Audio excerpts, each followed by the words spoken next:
सुशीला कार्की नेपाल की पहली महिला अंतरिम प्रधानमंत्री बनी हैं। उन्हें राष्ट्रपति रामचंद्र पौडेल ने राष्ट्रपति भवन में शपथ दिलवाई। सुशीला कार्की के पीएम बनने के साथ ही राष्ट्रपति ने मौजूदा प्रतिनिधि सभा को भंग कर दिया है। इसके साथ ही नई प्रतिनिधि सभा के चुनाव की तारीख का ऐलान भी कर दिया गया है। अगले साल 5 मार्च को नेपाल में प्रतिनिधि सभा का चुनाव होगा। तब तक सुशीला कार्की नेपाल की कमान संभालेंगी। फिलहाल सरकार में किसी और को मंत्री नहीं बनाया गया है। जेन जी नेताओं ने इस सरकार में शामिल होने से इनकार कर दिया है। उनका कहना है कि वो सरकार में शामिल नहीं होंगे, लेकिन सरकार में कामकाज की निगरानी करेंगे और इस बात पर नजर रखेंगे कि भ्रष्टाचार पर अंकुश लगाने और युवाओं के भविष्य से जुड़े फैसले लिए जाएं। सुशीला कार्की नेपाल की पहली महिला चीफ जस्टिस रह चुकी हैं। अपने कार्यकाल में उन्होंने भ्रष्टाचार के खिलाफ कड़ा रुख अपनाया, जिससे वो युवाओं के बीच लोकप्रिय हुई। यही कारण है कि पुरानी व्यवस्था से नाराज जेनजी आंदोलनकारियों ने उन्हें अंतरिम प्रधानमंत्री के रूप में स्वीकार किया है।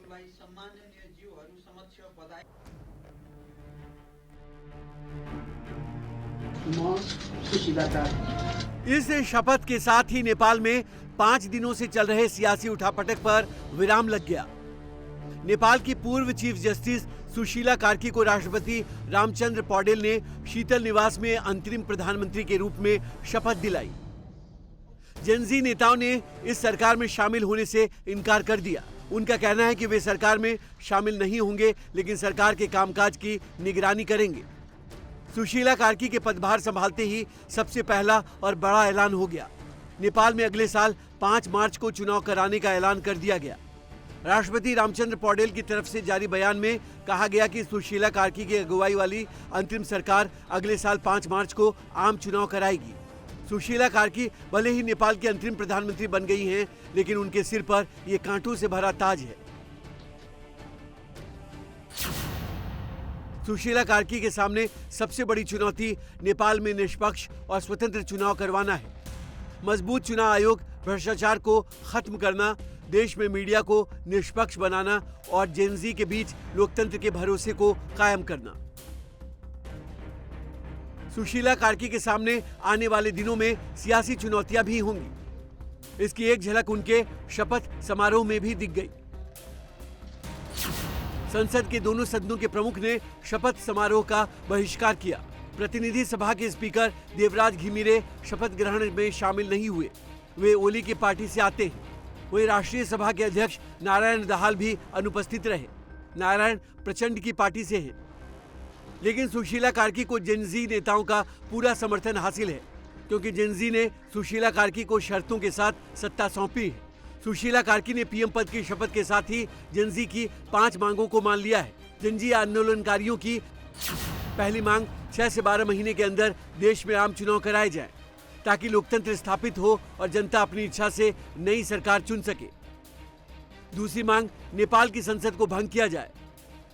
तीसरी मांग, नागरिक सैन्य सरकार का गठन हो। नेपाल में ऐसा शासन बने जो नागरिक और सेना दोनों के रिप्रेजेंटेटिव वाला हो। चौथी मांग, पुरानी पार्टियों और नेताओं की संपत्ति की जांच के लिए शक्तिशाली न्यायिक आयोग गठित हो। और 5वीं मांग, आंदोलन के दौरान प्रदर्शनकारियों के खिलाफ हुई हिंसा की स्वतंत्र और निष्पक्ष जांच हो। सुशीला कार्की को नेपाल का अंतरिम प्रधानमंत्री बनाए जाने से पिछले 5 दिनों से प्रदर्शन कर रहे युवा काफी खुश हैं। उन्हें उम्मीद है कि सुशीला कार्की के नेतृत्व में नेपाल आगे बढ़ेगा। Nepal is going to be a better place to live for young generations. A dream has been successful. It has been what we've always demanded. Now we need to build it and we need to move ahead. We are looking for a positive way right now. We don't responsible for the past. We are responsible for the present. हालांकि सुशीला कार्की को सेना का पूरा समर्थन हासिल है। सुशीला कार्की के शपथ समारोह के दौरान उपराष्ट्रपति रामसहाय यादव, प्रधान न्यायाधीश प्रकाश सिंह रावत, सरकारी अधिकारी, सेना और सुरक्षा प्रमुखों के साथ साथ कई देशों के राजनयिक मौजूद रहे। सुशीला कार्की के शपथ समारोह में नेपाल में भारत के राजदूत नवीन श्रीवास्तव भी शामिल हुए। शपथ के बाद भारत के राजदूत ने सुशीला कार्की को पीएम बनने पर बधाई दी। वहीं भारत ने नेपाल में अंतरिम सरकार के गठन पर खुशी जताई है। विदेश मंत्रालय ने बयान जारी कर कहा, हम नेपाल में श्रीमती सुशीला कार्की के नेतृत्व में नई अंतरिम सरकार के गठन का स्वागत करते हैं।